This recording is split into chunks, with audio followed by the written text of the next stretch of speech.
Imagine being able to communicate with angels through a deck of cards. This is Robert Manni, host of Guys TV, and this week my special guest is psychic medium Karen Noe. I've also got Brent Michael Phillips, the creator of Awakening Dynamics. It all starts right here, right now on Guys TV. You can also catch me on KCAA Radio here in Southern California and my worldwide podcast. Guys Radio, Guys TV. Thanks for your support. Okay, Guys Radio, it's the favorite portion of my show because I get to interview another thought leader, a really cool person, and this time it's a return guest to the show. Her name is Karen Noe. She's a psychic medium, and she's worked with a fine artist named Marie Antoinette Kelly, and they put together a Angel Quest Oracle cards. I have a set of them. They're beautifully done. I've worked with them, and I can't recommend them highly enough. Really terrific stuff. And the deck was created to enhance direct communication between you and your angels. And as you invoke those in the heavenly realm, you receive accurate, uplifting messages to help you better understand steps you need to take to, live your best life. So let me tell you a little bit about Karen, and then we'll go from there.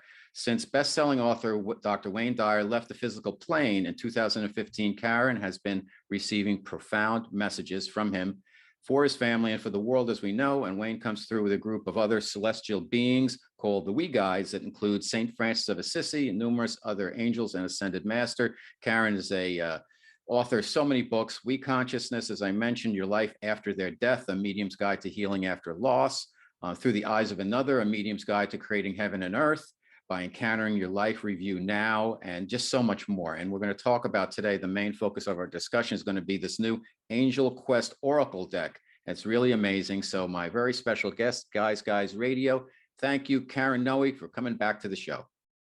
Thank you so much for having me on.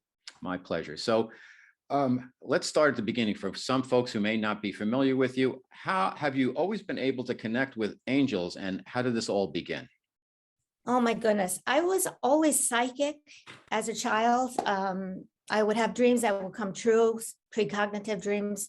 My father used to take me to the racetrack and I picked the winning horses for him. But I am an animal activist now. Look, everything I do is about animals. I'm a vegan, and I don't go to racetrack anymore. But about 25 years ago, I was going through a difficult time in my life. And I just sat at the edge of my bed and I yelled at God and I said, am I going to be okay? And with that, I saw a light that came towards me from the other side of the room. And as I said, if you're not of God, as it was coming towards me, I said, if you're not of God, please leave. Now, of course, 25 years later, I know we're all of God. Everything's of God. But at that time, I said, if you're not of God, please leave. Just kept coming towards me, and eventually it enveloped me. And at that time, I heard an audible voice that said, Lucia Lucina, Bella Lucia Lucina. And you're Italian, yes? Yes. Do you know Italian? It means light, little light, little beautiful little light. And I've since learned it was St. Francis of Assisi, who's been guiding and protecting me ever since. And ever since that experience, I started receiving messages from the angels and deceased loved ones. And at first, I didn't want to do it. I didn't want people to think I was not in my right mind.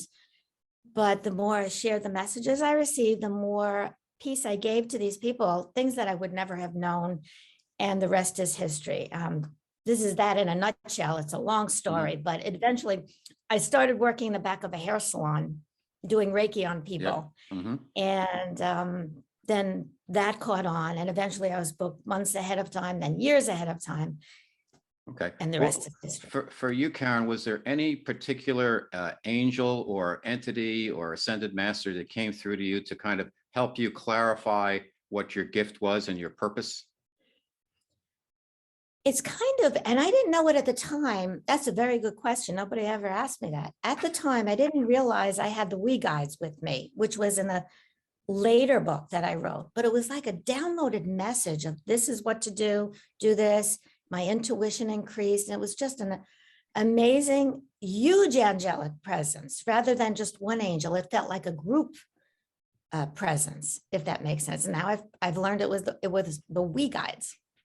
For our listeners out there, you know, we hear the terms, guardian angels, archangels, ascended masters, and Mhm. I'm not sure everybody is familiar with what the kind of the differences are. I get kind of when I use the term like higher self, I'm not sure, is this higher self my guardian angel? So anyhow, the question is, what's the difference between your higher self, your guardian angel, your archangels, and the ascended masters? Before I begin, we are all one, so they are all part of who we are. Okay. But in reality, okay, so we have guardian angel who are only our angels from the moment we're born all the way through our lives and sometimes after that. So I wouldn't be able to call upon your guardian angel, right? It's just your angel, my angel. Then there are archangels who could be like Archangel Michael, Gabriel, Raphael, Uriel. I talk more about that in with the angel oracle card deck, but they could be in more than one place at one time. So if you call upon Archangel Michael, for example, to take away negativity in your life or in the world, you're not taking him away from somebody who needs him more. Then there are ascended masters, people who've been here on the physical plane, Jesus, Buddha, Muhammad, all of them, whoever they have attained Buddhahood, higher consciousness, and so forth. There are celestial beings in other realms, such as on other planets. We're not the only, that's a whole different topic in itself. But to think that Earth is the only planet that has life, well, maybe life as we know it, but not life in general. And there are higher entities from other galaxies and so forth. But our higher self is attaining, remembering who we are, connecting to source, God, universal energy, whatever you want to call it. So we call upon, we meditate to connect to our higher selves, which is God, the source within us.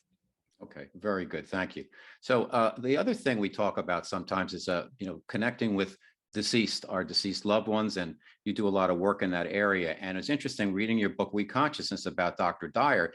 And I've noticed this, I think, with my father who passed, when the times he's come through to me, the first time he came through, he looked at his best.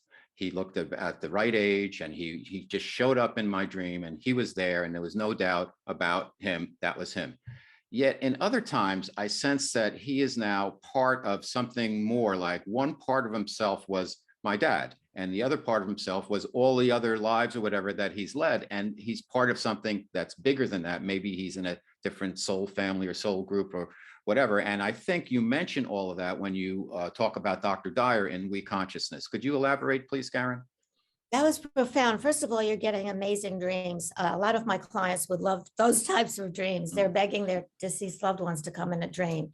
And a lot of times you have to be patient and wait. And the dream will happen when you least expect it. And before I get into your question, you have to know the difference between a true visitation and a dream from your subconscious. So my clients, sometimes they have very negative dreams, their deceased loved ones mad at them and so forth. And I say, that's not them.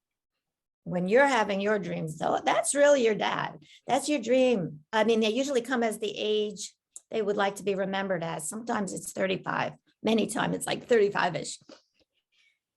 They do join forces with a group consciousness, and they are all past, present, and future is all now. So you're experiencing your dad in all of his past lives, present, all of that. Truly amazing. I'd love to hear about that one day. How did you experience that? Well, he came through it was recently after he passed. He just showed up, and he had his blue sweater on, and he looked at the age that he looked to me as my dad in his prime. So probably like 50-ish, maybe between 50 and 55, gray hair, and very handsome. And he was just there. And I knew it was him, and he didn't say anything, but I felt the love there and the connection that he was showing me. I'm here. And since then, I've got the sense that he's been around, kind of behind the scenes. I've told him, listen, Dad, because I include him in my meditations. I said, you got a lot of fun things to do out there. I thank you for everything. And I got the sense that he feels that maybe he didn't do some of the things. He wasn't there sometimes. My mother spent a lot more time with us than my dad because he traveled. And I said, it doesn't matter. It's okay. You were great. It never bothered me. Actually, it didn't. And thank you. And I would love for you to be a part of my life now, however you can, but I don't want it to be a burden on you. So I feel very comfortable calling out to him and just saying, hey, Dad, here's what's going on, or whatever. And I'll ask him about my mom, who I mentioned to you earlier, who, she's teetering now, and she's about the age he was when he passed. And I know that he's preparing things for her at the appropriate time. And it's of course up to her. And it just feels really good. I had closure before my dad passed. I sat and talked to him, and I knew he was going, and I cried and I thanked him for being my dad, and I knew that was it, and he knew that was it. And so it was great. It was great. It was magnificent because it was true love. So that was my experience, Karen. Sorry to take up so much time. No, that's a wonderful experience. Most people want to have that experience. Some people have not so great memories of their loved ones and so forth, but that was profound. The fact that you dreamt of him in all of his lives. Wow. So he's really, really showing you what he's going through now. So that's beautiful.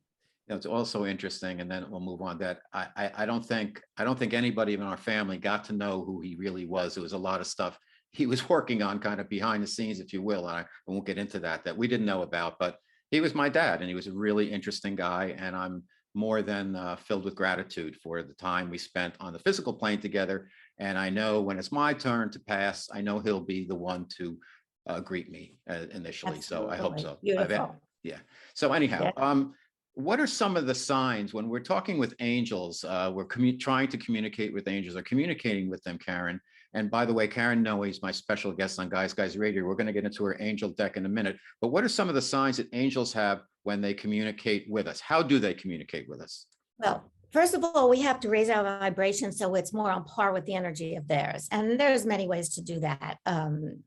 Be more compassionate, forgiveness, eat a more compassionate diet, all sorts of things. See through the eyes of the other person, see why they're going through what they're going through. In that way, we'll be able to receive messages. You must be doing something that you're getting all these, these dreams. So yes, you're meditating, all of that, praying, meditating, and so forth.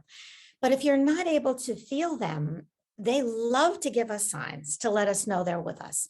Some of the signs would be they're able to use their energy to come inside of a bird, a ladybug, a dragonfly, a butterfly, any animal, to let us know they're with us. But it would do something that it normally wouldn't do, such as peck at our window or land on us or encircle us, something like that. I have amazing stories from clients and myself of this type of sign. They love to play with electricity, turning the lights on and off, or you keep seeing the same number over and over, whether it be 1111, 2222. Sometimes you smell a fragrance for no reason. You'll smell flowers, or, if it's a deceased loved one, it's not an angel. I don't think angels smoke, but deceased loved ones often leave the smell of cigarette smoke or cigar smoke and so forth. Sometimes they give us the perfect song at the perfect time with the words you need to hear. I mean, I could go on and on, but it's usually, I call them without a doubt signs. Something that normally doesn't happen, that even people who don't believe in this say, wow, that's a sign. That's a sign from my dad. That's a sign from an angel. They know it. They keep finding feathers or pennies and so forth, things like that. That's amazing, because whenever I go for a walk with my son, he's 8, and he got to know my dad for a short period of time, which was great, and he still remembers him. We always find pennies, and we always have feathers in our path. So I know, and I think of my dad when I'm walking with my son, because I think about, when I was a kid with my dad, and now I'm a dad and with my kid, and it's just wonderful, the cycle of life and anything. But anyhow, let's go ahead. You know what, before we go on, Please. That's wonderful that the more you're acknowledging the signs, the more he'll give them to you. Make sure to put the coins in a jar. Do you save them, or the feathers in a bag? No, well, if they're clean, I'll pick them up and we keep them. But the coins my son he picks up anytime. He's always looking for money.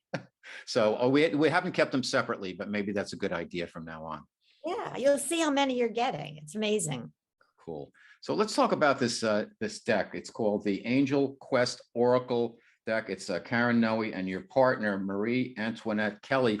They're just absolutely beautiful. I've been working with them for about a week. Tell us how you had the inspiration to develop this deck, and how you started working with Marie Antoinette. Okay, so for many years, I have a center in New Jersey called the Angel Quest Center, and people want to learn how to connect with angels and their deceased loved ones. And throughout all these years, I've been using someone else's deck. And at this time, she renounced her decks. And I said, well, I have to do my own then. She became a born again Christian. So I said, I have to do my own deck because I know without a doubt that angels are real. And the closer I get to source, to God, the more I feel the angels. So I said, that's it. I just started to meditate. And I remembered a long time ago with my first book, The Rainbow Follows the Storm, written in 2004. I had a publicist that helped me to publicize the book. He said, oh, my wife is an artist. You know, she does great things. And I Googled her. And we actually used her artwork for one of my books, Your Life After Their Death. So she came to mind, and the rest is history. She's amazing. Well, she did a beautiful job. One of the things I love about the deck is that it comes in a nice package where you can put the cards back in. The cards have a lot of heft to them, so they're they have a nice smooth surface. They're thick enough so they're not going to bend or anything, and they're just beautiful to work with. So let's talk about how do they work. How do the cards work? I noticed that most of the messages it's pretty positive. I don't see, the upside down hangman and stuff like that. These are more inspirational, if you will. Tell us about that. Well, they're messages from angels, and angels are only love and peace. So they're messages from a higher source. They truly are. Even it blows my mind. I taught a class 2 days ago on how to connect with the angelic realm. And one of the messages was how to do it with the angel card deck. And this is the deck. And the whole time we're spending about how to raise your vibration to connect with the celestial realm. We spent quite a bit of time. So I said, okay, what does the class need to know? So I took the deck, and I'll tell you how to do it. And I'm shuffling. And I said, angels, what does this class need to know? And raising your vibration came flying out of the deck. It's just even blows my mind. The angels, if you set the intention that you want to receive messages from them, they will give you the perfect message. So what you want to do when you first get the deck is you take the deck in your hand that you do not write with. So I'm lefty, and you hold it with the hand you do not write with, and then you how do you say it? You knuckle it, you bang it with your knuckle. And that takes away all the energy from whoever touched it before you, because you want to have only your energy on the deck so that the angels are working directly with you. This is different than tarot cards. Tarot cards are completely different. These are messages from a higher realm. Okay, once you do that, you want to put your energy on each card. So you're going to flip through each card like that and put your energy on it. And then all you have to do, there's different types of angel card readings. And you know what's great in the deck, in the card deck, everything's explained. So there's a little booklet that explains what each card means in more depth. And on each card itself, it'll have a little message on it for you with the word that you need, with a sentence, which angel's helping you and what it means. So I know I'm going fast, but no, that's fantastic. Well, yeah. let's can we try one, Karen? I mean, I think the basic Sure. one would be the kind of the past, present, future. Could you pull cards for me from the angels? Absolutely. So this is for Robert. I'm asking the angels, what does Robert need to know about his past, present, and future? So I'm going to do 3 cards. The first card is the past, second card is present, and third card is future. What would he need to know in the future? So what you do is, I'm telling those who are listening, you kind of fan the cards over your heart area, heart chakra. You say, angels, what does Robert need to know? And then you go to your third eye, which is your psychic center, and you fan the cards there. And then what I do is I shuffle. What does Robert need to know today about his past? And I'm not going to tell you until they come out. Whoa. Oh. That's your past. Present. What does Robert need to know about his present situation? So again, Karen Noe, my very special guest on Guys Radio. She's created the Angel Quest Oracle cards with her partner who illustrated them, Marie Antoinette Kelly. And we're doing a 3-card reading right now. Okay. You ready for this? It's pretty, okay. So we could go in a lot of detail, but we could just go surface, and I'll go into a little bit more detail Okay. because it really makes sense on what happened just now. Your past, it's the wisdom card. Okay. This is your past. So So what is it? the angel of wisdom was giving you insight from higher realms. And look what you're doing. You know, your radio show, you're bringing higher consciousness to an audience who are resonating with this message. So the angels are bringing you the wisdom that you need to know in the past, bringing you to this present point. Now, present is positive thoughts. You're interviewing Joe Vitale later. So we're Yes. talking about the secret and positive thoughts. This is your present. Okay. Isn't that Great. funny? This is, you're saying your Fantastic. 500th episode. So it's no surprise present. You're working with the angels are advising you to focus on solutions instead of problems, working on what you want rather than what you don't want. Law of attraction. Mhm. You're interviewing Joe Perfect. Vitale. It's all, Per- you know perfect. how that works. You know, the universe works in ways to conspire to make that happen. And the future, I think, is also, as I said before, past, present, and future is all now. Signs from deceased loved ones. We were Wow. just talking about it. And it says, you know, your deceased loved ones are giving you signs to let you know they're with you. I mean, then you could go to the book. Mhm. Remember these 3 cards. You have the book. It's wisdom, positive thoughts, and signs from deceased loved ones. Okay. Let me write Yeah. that down. And then you could look in the book and there's a more detailed message on all of it, but it makes total sense. And you'll see, it's crazy. I mean, That's and wonderful. usually when I do the angel cards, you saw the cards flew out Yes. of the deck. So Mhm. So doesn't what, always do that for everybody. So now, just if somebody's wanting to do angel cards and they're just shuffling the deck, you'll feel when you need to take the card. you know, a lot of people, Karen, everybody's into, manifesting since The Secret came out, and it's on the tip of everybody's tongue. And a lot of people get frustrated because they'll think or something like, I want this car and I want this car. And they're kind of keeping it in the future. And I think my sense is that I think for myself also, one of the challenges is for people to put themselves in a position to do 2 things. One, to allow the beautiful gifts and abundances to come to them. And number 2, to be open to not having the tunnel vision. And I know this happens with myself. I want things, this is the future I plan this way, and it has to be this way because we live in a culture that's like, I do this, I get that, I do this, I get that, I do this, and get that. And that's not how it works. And we need to be open to different endings. It's like a great story where, you get the ending you want, but not in the way that you expect. And what you could get, what the universe has in mind for you could be so much greater than this specific pinpointed goal that you've made for yourself. Could you please talk about this stuff, Karen? Absolutely. That's a great question, because the bottom line is we want to be happy. So whatever you're asking for, you're wanting to be happy. So whether it be the car, the job, the perfect relationship, all of it is to be happy. And sometimes the universe works in ways to conspire to make things work out for you in your best interest. And you will see it later on. You'll say, well, I'm glad the other thing didn't happen. Do you know what I mean? Fantastic. But Mhm. the most important thing we have to do is when we're trying to manifest something is feel it as if it's happening now, not in the future. How would you feel? Assume the feeling of your wish fulfilled now. If you have the perfect job, the perfect relationship, or any of that, the Fantastic. car's not going to make you happy. Mhm. A little bit it may, but Well, fantastic. The name of the card deck is the Angel Quest Oracle card. My special guest, Karen Noe, on Guys Radio. Tell everybody where they can find more about you, pick up your books, etc. Karen. You could find all of my books on Amazon, Barnes and Noble. You could go to my website at KarenNoe.com, and that's KarenNoe.com. Fantastic. Well, you're wonderful. You're doing great work.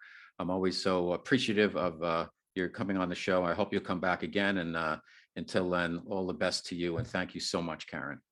Thank you so much. Angel blessings to you. If you're enjoying the guests and content we bring you each and every week on Guys Radio and TV, please support us by subscribing to our channels. Thank you.